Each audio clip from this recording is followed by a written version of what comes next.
Good evening and welcome to Separated by Water, the podcast for fans of English teams on this side of the Irish Sea. My name is Colin Campbell. I'm a Spurs season ticket holder for my sins. My colleague, lifelong Forest supporter, Paul Galt. Paul, you okay? All good? Not? Okay, yep, just waiting on the vital news coming through. Just waiting my phone lighting up with WhatsApps to tell me that Ange has been sacked and we're moving on to somebody else. Well, we'll see about that. Talk about that. All right. We'll Well, talk as I about say, that we open it up and there's a interesting Forest support and throughout Ireland, as there is Spurs and many other teams. But we're open to everyone. We're not pundits. We're fans. We're fans like you. And we think fans should. They're entitled to and often can articulate a better opinion, really, than some of the pundits we have nowadays. But that's a matter for yourselves. Please subscribe and like and join in because we really enjoy it. Okay, heading into an international break, the dreaded international break for many of us. We're nearly a fifth of the way through the season. We had made some predictions at the start of the season, and we thought it would be a good time to do a little bit of analysis and see where we are, who's done well, who's not, so on and so forth. Paul, what do you think? Yep, well, we've done the predictions at the start of the season. We've done the predictions. I'll throw yours up first, Colin, and we'll see where we go with that. You predicted that Solanke, who isn't in your... I'll start off with the top goal scorer, Solanke. I see hasn't kicked the ball yet. Three players all playing off three. My predicted top goal scorer was exactly the same. You had Burnley, Sunderland, and Wolves at the bottom half. Sunderland's proving you wrong there. Chelsea, Liverpool, Man City, Arsenal. Yeah, they're all there and about, aren't they? And looking at mine was pretty similar. I think that the one that's definite seems to be that they're not going to be able to dig their way out of it as it stands as Wolves. But we'll wait and see. Man City, Liverpool lost 3 in a row. That's a bit of a shocker. Is he starting to be found out? I don't know. Your team's 6th. Let's see where you are. Yeah. I looking at that, if I had a chance to rewrite that, I probably would. Maybe I was playing a wee bit safe with 6th. If I were able to revise, I'd revise that to 4th. Solanke, of course, so you'll have to do very well in the second half of the season. Burnley, Sunderland, and Wolves. I've been more inclined, as we'll talk later, to think about the possibility of the 3 promoted teams staying up and 3 of those who have been around for a wee bit longer gone down. But we'll come to that. You also mentioned that I thought possibly, Chelsea, Liverpool, City and Arsenal in that order. I'm going to stick with that. That funny feeling about. And I know Chelsea probably give a lot of people funny feelings, but mine is that there's something's going to go. I thought it was a good match on Sunday between the two teams. And Chelsea just did that wee bit out of the blue. Their defence gives me the heebie-jeebies at times. They got away with it on Sunday. And Cucurella, who I think he's a stranger to defending sometimes, of course, made the key assist. And that they're going to get stronger and stronger. So who knows? They're this kind of dark horse shot at the minute. Yeah. Arsenal, I'm saying, are 4th, will be 4th. Well, that's hope. How much do you think? Expectation. Paul, do you think you can hold on to 4th place? Do you think you can secure a top 4 place? Spurs? Yeah. I think certain things need to happen or not happen. And the happen, not happen is about injuries. Some of our key players are injured. Madison, Kulusevski, Solanke, and the new boy, one who hasn't even, with a dead leg. There must be very dead. It should be buried or cremated by it. And he hasn't played. Now, we've managed to make do at the minute, but I don't think we'll make do over time. So if injuries are okay, and possibly the acquisition of this goal-scoring centre forward I've mentioned before. Yes, I think things are good. I think we might be good enough for some of the teams who were challenging for 4th place last season Villa, Newcastle, Brighton aren't Yeah. quite so good. Yeah. Yeah, it's strange to hear you talking so positively or optimistic. Normally, you're the other side of positive optimism, and I'm not slagging you. I'm just saying it as it is. No. You're normally the other side saying, "No, it's not good enough, and we need to do that." And I was just noting there. Well, Go ahead. hold on. Fourth's not good enough. Yeah, that's probably right. Yeah, okay. That'll come as well. No, I was just looking At there. some stage. I know I'm not going to bring it round to Anne straight away, but injuries. I was just looking there. We have two hamstring injuries, and it was hamstring injuries that you suffered from last year. So along with other Yeah. things like we've Douglas Louise hamstring injury, Olaina. I don't know what grade these injuries are. I think there's three grades of there's a grade 1, 2, and 3. One that can recover in a few days. Two, a grade 2 can recover in a short period of time, weeks to a couple of months. And the other one Yeah. can be indefinite and might need surgery. So I don't know what level they are. I'm going to make some Yeah. inquiries and see if I can find out, Sure. I'll just see if you're joining us, please join us in the comments. We've got a comment in here from Darren Brennan. Darren says, Forrest in massive trouble under Ange will be relegated if he stays. Players are not playing for him. Darren, I couldn't agree with you more, my friend. I could not agree with you more. We are in serious trouble if that man stays in our club, and I want him gone. But we're not going to just discuss this straight away. We're going to discuss it in a wee while.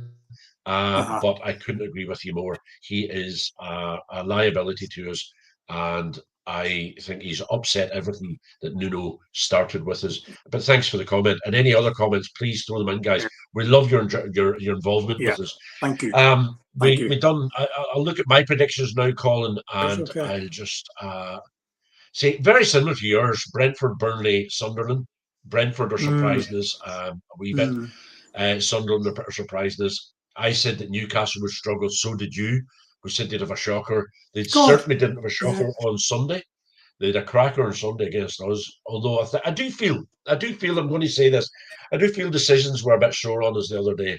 And I say that without trying to sour grapes. I just feel that a couple of decisions that didn't go our way. Morgan Gibbs White free kick that wasn't given. Then they went ahead and got the goal. I think in any other day or any other team playing, that would have been probably given. The penalty, it was a penalty, stupid penalty. I don't know if you've any opinion in either of them things. But sometimes the decisions just go against you and it can change everything, Colin. It's so bloody. It was almost destined to be. The contact, let's call it that, between Gibbs White and the Newcastle player seemed to be around the chest, hands on chest. What understanding in soccer, shoulder to shoulder, shoulder charge, or other forms of contact in battling for the ball. I've seen those decisions given as a foul. That's all I can say. And I wouldn't be any more incendiary than that. Wouldn't be suggesting if the perceived foul had been on a Newcastle player, it would have been given. But I think it was unfortunate. Colin, I just like some consistency. I would like some consistency in around what's happening, what we're doing. There isn't consistency. It's different for every referee, every team. We just don't seem to be getting the results that we need. You're not the level of consistency we're talking about. We're not going to get. Believe me, my friend. And I think it would be impossible. We're asking referees to use their discretion, to be human, and to call it as they see it. And unfortunately, except on very obvious things, there'll be some discretion there.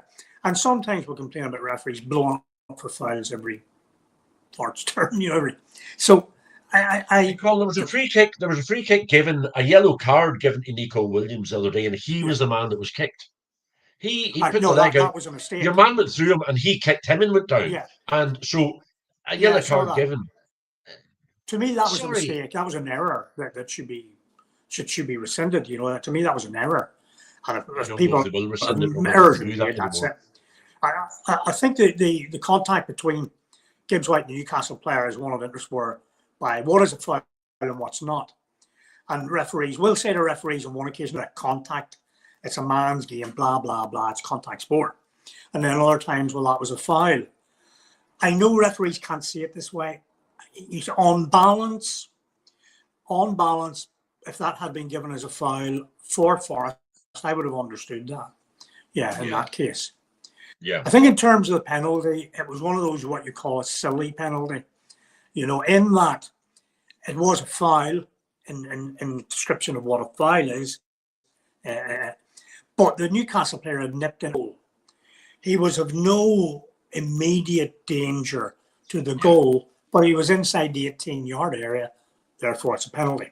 End of. No, I've no problem with the penalty. It's I've very no problem unlucky. with the penalty. Unlucky. It was a few other decisions that were given that weren't. Yeah. It's the kind of thing probably happens to you. Kind of thing happens to you when your luck is not in.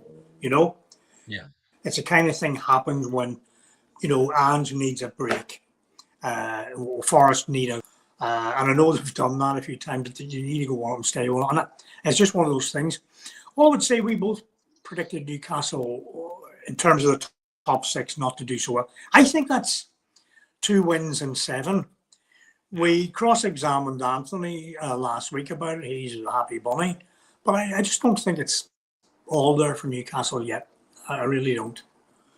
You know, we made them look good on Sunday, or the referee and well, we made them look good and gave them the well, go ahead. Forest. Just looking there, Chelsea against Chelsea. You picked Chelsea, David. Is that sort of going against the grain for a London supporting club?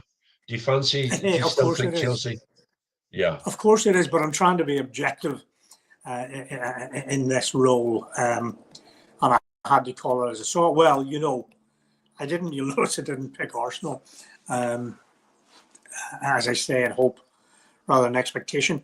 My brother's a Chelsea fan. I suppose I could live with them winning it more than some of the Man United or as I've said before, Man City winning is like nobody winning it for me, and they seem to be on the way back.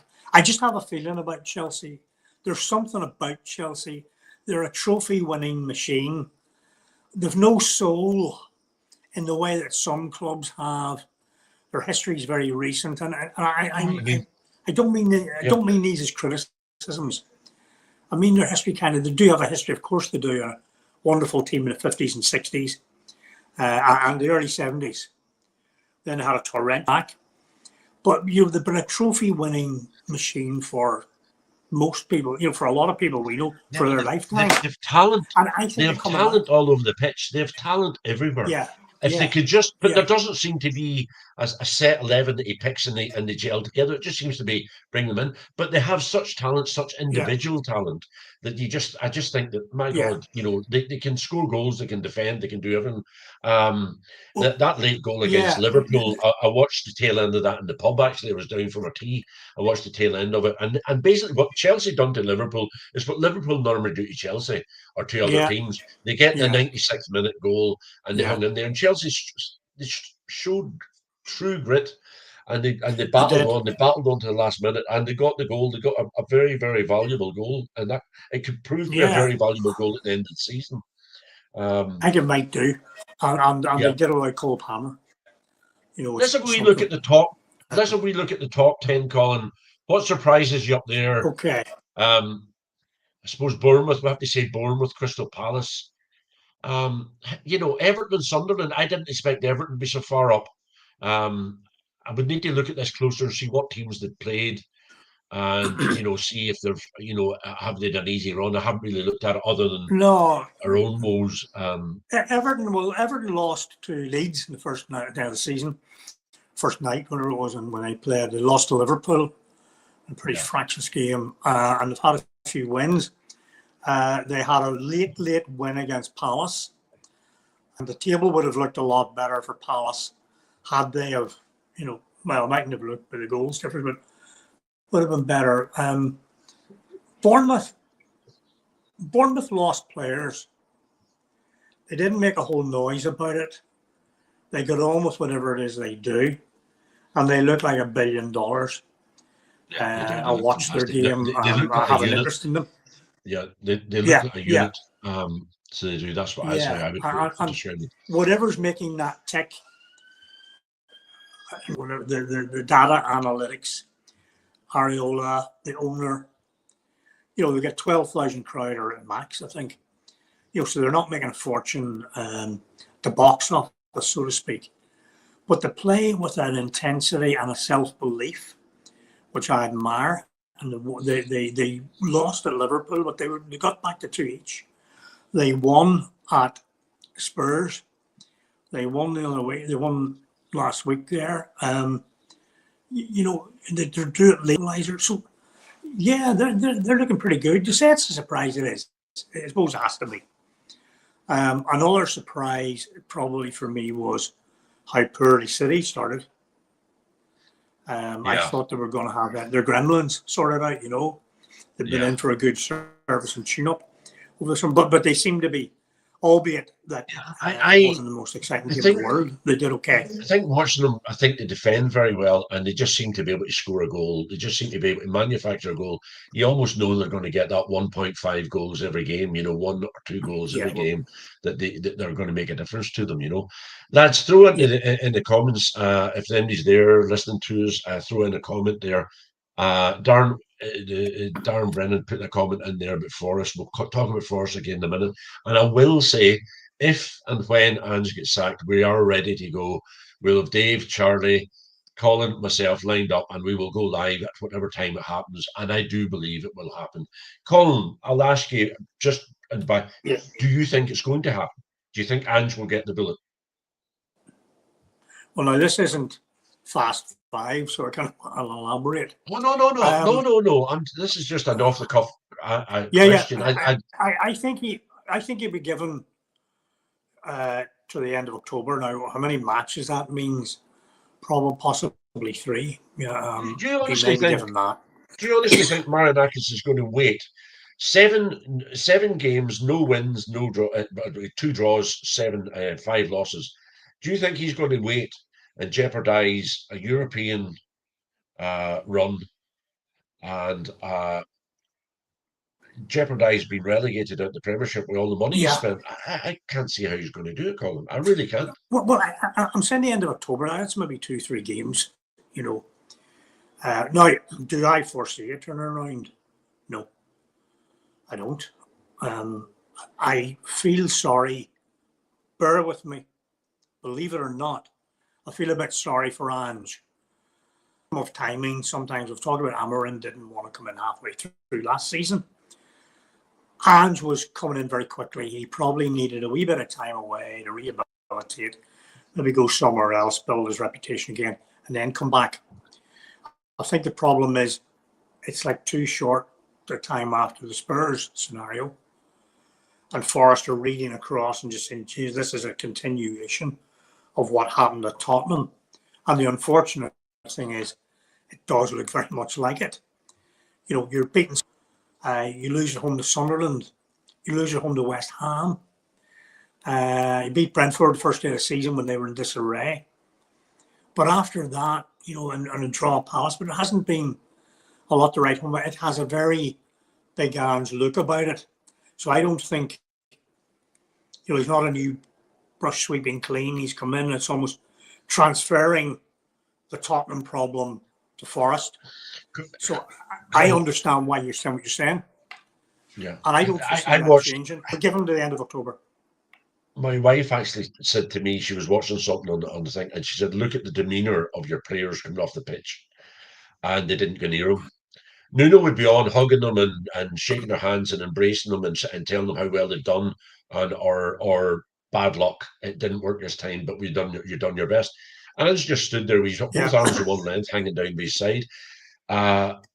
And you say straight after the Spurs situation. Yeah, look at Nuno straight after the Forest situation. He's into West Ham, and he clearly, you can see things are turning around already. So I know there's a vast difference. Nuno went in with his reputation enhanced through Forest. Yeah. So the expectations are higher. Had Nuno come straight out of Spurs, it must be Spurs that comes on here and here somewhere else. May not have been the same. He went to the Middle East. He worked there. He had a break. He settled himself. He looks fit and healthy, Nuno, nowadays. And he came back and he did extremely well. Now, what was it? 1 draw and 1 defeat with West Ham, which is probably better than what they would have had, which would have been 2 defeats. So we'll see how that goes. He's a lot of work to do there, and I think he'll do it. But as far as we're concerned here, I don't foresee a sizable change in Forest's results or performances.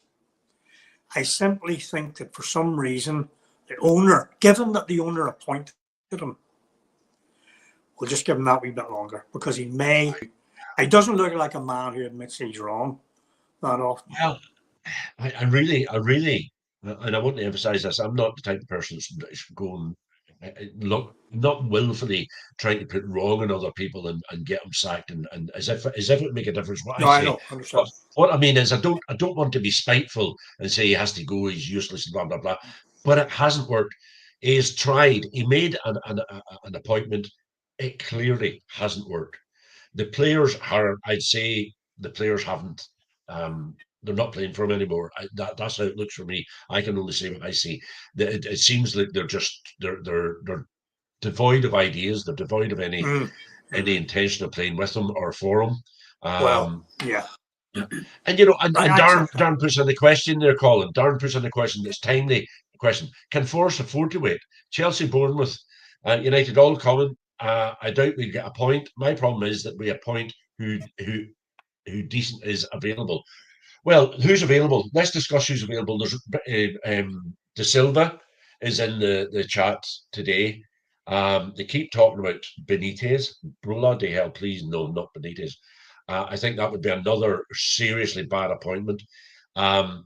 People keep saying Glasner. Glasner's not going to leave Crystal Palace. They're flying high. They've got the Conference League. He's not going to leave that to come to us at the moment. Although, would I like them to come? No, I don't think so. I don't think so. You mentioned a couple earlier. Who do you think, or is there anybody you think would be available and would be a good appointment? I sort of critiqued a few of them. I mentioned Sean Dyche. Yeah. Who might be, I think Sean, maybe he gets tarnished, as I said before, with this big Sam brush, that he's English. He has this sort of, what would you say, the accent, a lot of our managers nowadays are foreign. They sound more sophisticated, when they speak English, and they sound like they really know what they're talking, and really they're not saying anything more elaborate. The big Sam brush, Sean had said, somebody to dig in, put in a system that the players understand, that accentuates a bit more defence and breakaways. He could be one. You mentioned Gary O'Neill. I think Gary O'Neill's a good manager, but I'm not sure I would just take it now. The one I would have thought would have been, and you won't accept this at all, would have been perfect, was Jose Mourinho.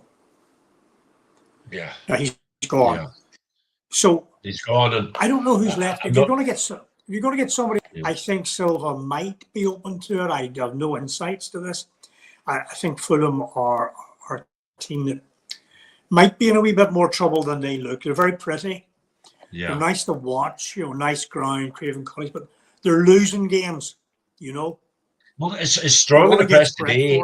It's very strong in the press today that there's some talks that are taking place. You can't believe what you read anymore.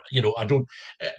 Darren, to answer your question, buddy, I don't think we can afford to wait. I think we have to act now.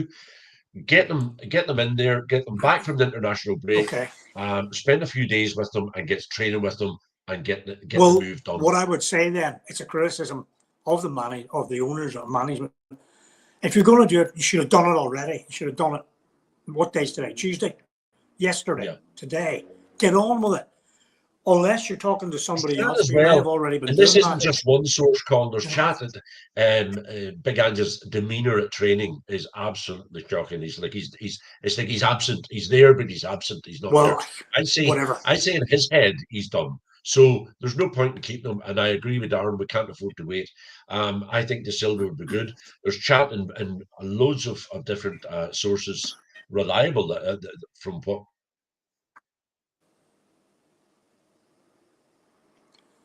Right, I'm not sure if you've gone or I've gone. Silva, he managed Everton. He managed Watford. Yeah. I lost a wee bit of you there. Look, Okay, I take the lost you point. as well. Okay, well, I take the point. Well, my loss was greater than yours. I take the point.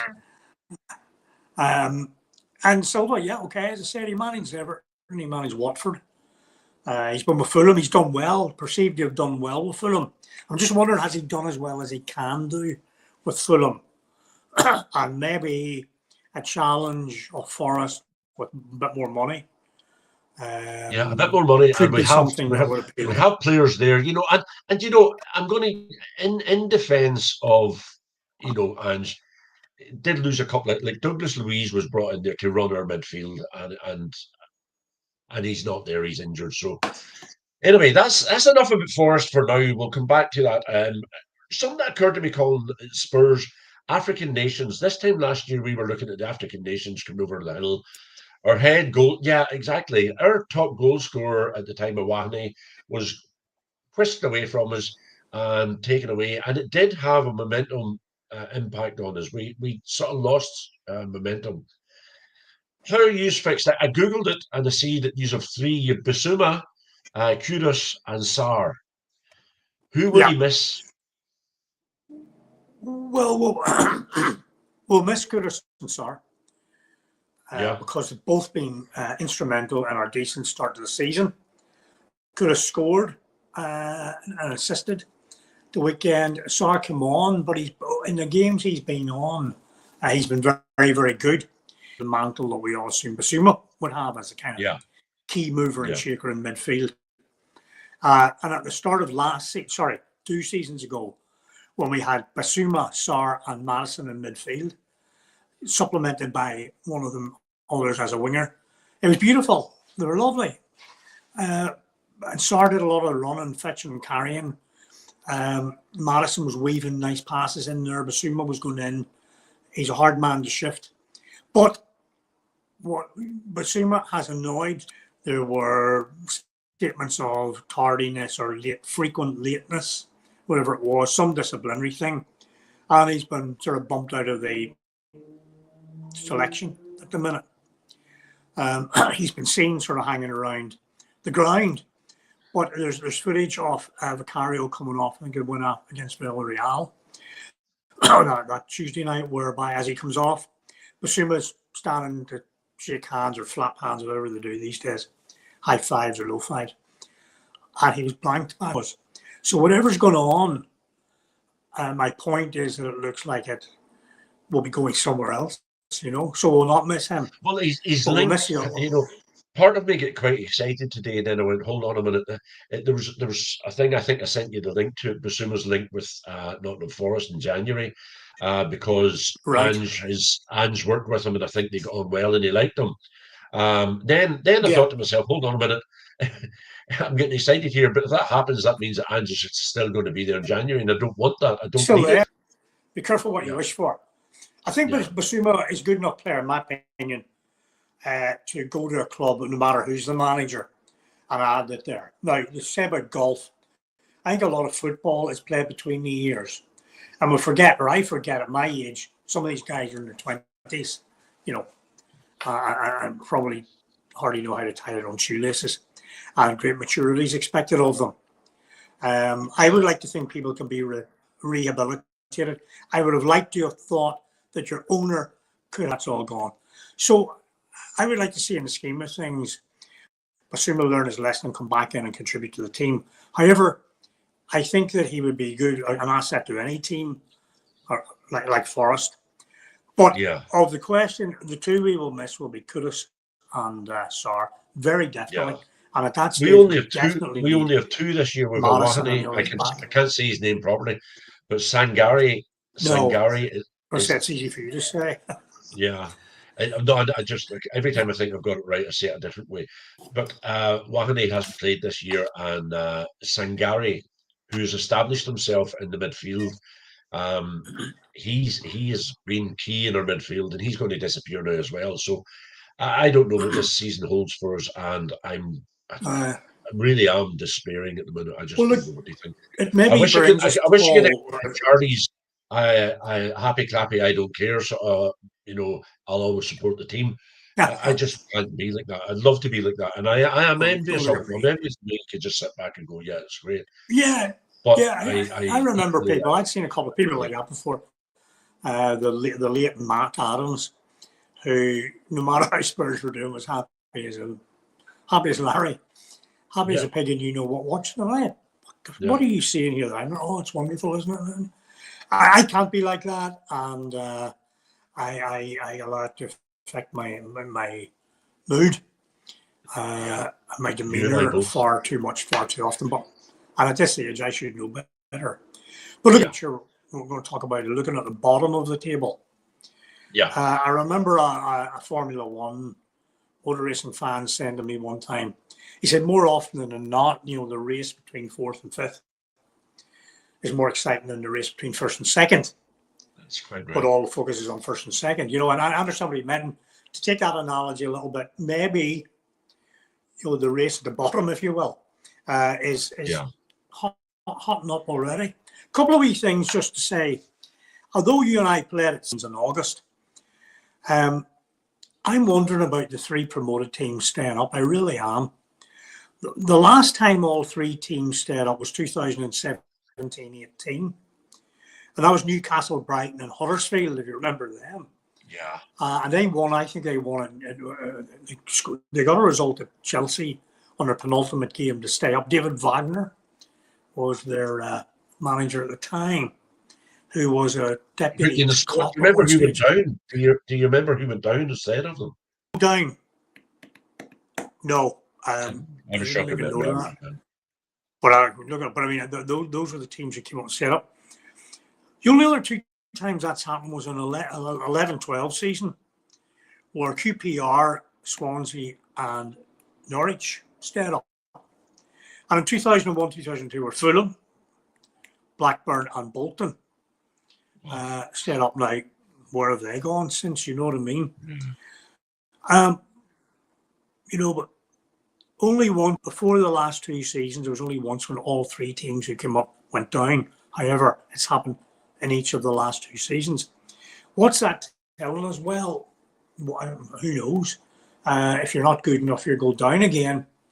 It probably implies, and the accepted wisdom is that the gap between the Championship and the Premiership is getting bigger. Too big to scale. Look, But ultimately, it's too early to I say at hope the they minute. stay up. But it's too early to say. But Leeds aren't running away with it. Sunderland have got off to a galloping start. There's no doubt about it, and they seem to be making good Yeah, headway. But we'll just have to wait and see how yeah. that Burnley all are doing pans out. okay. Yeah, I mean, some of the teams that I think are of interest in that for different reasons. Well, Harley mentioned Everton, and they're doing yeah, okay. They're nicely yeah, placed. I had canvassed you about Jack Grealish. I thought Forest should go for a player like him on loan, even. And he's there. Hit him, went in, but still, he was in the right place at the right time. Seems to have got his head on again. They're doing okay. Bournemouth are doing okay. I think we'll move into the area where I've identified four teams who aren't the promotees. Brentford, I don't know. They win one week and lose the next. Now, they will say, we've played both Manchester teams in 2 weeks in succession. So what do you yeah. expect? 3 points isn't bad. I just worry about them over time. Can Nuno work the magic? Because they looked awful. Can he work the magic, or are they in trouble? And remember, if we're saying that Leeds, Sunderland, Burnley are pulled away, the trap door beckons them. Wolves, look settled. They've extended their manager's contract. They looked like happy bunnies. Brighton got a good goal there. And then Forest, those are sort of my teams who I think about how well Burnley, Sunderland, Leeds are doing. Yeah. And I think they're all doing well. Burnley are in the bottom three, but they've had a hell of a start. They've had Spurs, they've had Liverpool, they've had Forest, had Villa away. So There's some games to come for them. Send me another comment there, Colin. You know my memory, so I'm going to rely on your memory for this. But he says there that the season Forest come up, all three promoted teams stayed up. Bournemouth, Fulham come up with them. I can't remember that. I can't remember who come up with this, but I couldn't say whether you're right or wrong, Darren. I honestly couldn't because I've got the worst memory on earth. I can remember. Was that the season Fulham won the playoff? I don't know. I'm guessing so. That was the. It's an interesting one, actually. I'm going to look up on 17-18. 17-18. Yeah, that's 17. It was in an 18. The year you got married. Yeah. On the Saturday of your stag. Yeah. Fulham beat Villa, I think it was. Forest didn't come up that year, well, did that was Forest didn't come up that year. Forest won the playoff. That's right. Yeah. Well, I don't know then. I don't. I'm sure he's right. I just from the records I was looking. I have the worst memory in the world. But thank you for your comments. Thank you for your input on it. The point we're trying to make really is that a very recent trend probably has been that the promoted teams find it very, very. But if we say, so far the signs are good for the three promoted teams, that puts three other teams at least in the frame. And I'm sort of wondering who they are. And what I'm saying is, of the six that you might think, two are home and hose. I think they're fine. Brentford, West Ham, Wolves, and Forest have questions. I think what we'll do is we'll get Michael Crooks on, see if he'll come on with his leads. Let him tell us how he feels his season going. I know they spent money and they seem to be doing okay. They're not going to be beating everybody around them, but if they can beat everybody below them at the moment, beat enough, yeah, including themselves, that would be enough. I'm just hoping Forest sort out this problem before it gets to the stage that we're in that mix as well. We shouldn't be there. We genuinely shouldn't be there in that mix. And our owner has to take responsibility for this. As you say, put your arm around Nuno, sort out the problems that you have and get it sorted out. But anyway, there we go. Right. Okay. Play, bench, sell. Okay. I was in the pub. I was in the pub on Saturday night, or was it Thursday night? I can't remember. Anyway, and I was trying to explain this to him, and he said, "But what's the point? I don't get this at all. I don't get it." And me and a mate had trying to explain to him, "It's hypothetical. It's we're not managing. It's a bit of fun. It's a bit of fun." So because it's a Northern Ireland break, I decided we'd do one today, Colin, for Northern Ireland with a wee bit of a Spurs twist. So I'm going to give you 3 Northern Ireland players, okay? And all classics, and you're playing one, you're benching one, and you're selling one, even though you can't sell an international player, which again is hypothetical. Jeez. Well, we're giving him a different passport then. Exactly. So we'll do play one, bench one, sell one.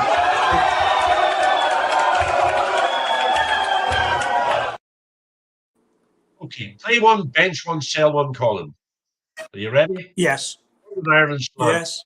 George Best, Pat Jennings, and Danny Blansflower.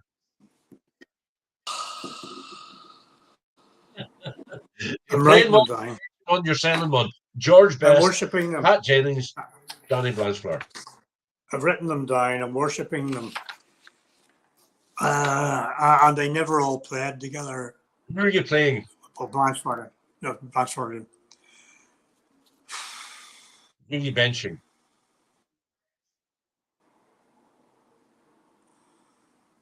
No, there's ways of looking at this. Best was probably one of the best players. Many people say from here he's the best ever. I saw Pelé, so, but I do, he's up there. But he didn't, everyone goes on for how he beat Scotland at Windsor, but I remember he went missing when we needed him out in Moscow, for the World Cup qualifying. Blansflower, Spurs a double winning captain.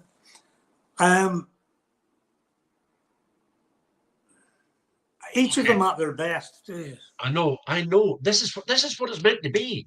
Like if you bench Pat Jennings, I'm going to say to you, are you mad? You can't bench Pat Jennings. You can't sell him. George Best, you can't be benching. That's the whole bloody point of the thing. So I'm going to ask you one more time. Okay, I'm going to ask you one more time, and I want an answer whenever I come back. Okay, here we go.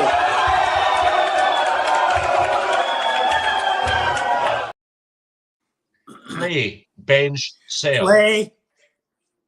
Play, bench, George Best, and sell Pat Jennings. Wow, you can't sell Pat Jennings. You can't. Well, I have to. I have to. I know. If, It has to be the best what a Northern dream Irish that keeper was of all right there. time. It has to be the best Northern Irish Yes. keeper of all time. Well, maybe I'd say up around the best keepers of all time. I had the honour of seeing. I never saw Danny Blanchford play in the flesh, but I did see George for Northern Ireland and Pat on several occasions, and they were both gems, and they shared rooms together. And the word on the ground was that Jennings was a nice calming influence on George. I think that Blanchflower had a status at a time when he came, he did the double, and he led Northern Ireland in the 1958 World Cup when they reached the quarterfinals, blah, blah, blah. And that was what I was brought up. I used to tell me those stories. And then I saw Pat Jennings and Jimmy Greaves play for Spurs, and that was me. George Best was there. He was just coming through. But, you know, half the world, 90% of the world say you're an idiot, but you got to play the game, and that's what I'm doing. Blanchford to play. No. That's the whole point of it, is that you have to make difficult Jennings decisions, and that's the whole fun of it. Pat, That's the whole fun of it. Please, Pat, forgive me, and George, and Danny, you were a one-off, sir. Okay. We'll not review your games. If you remember the movie Belfast. They're playing in East Belfast. The name on the wall is Blanchflower. Yeah. So they must have needed more paint than if they'd been fans of Best. They had that up.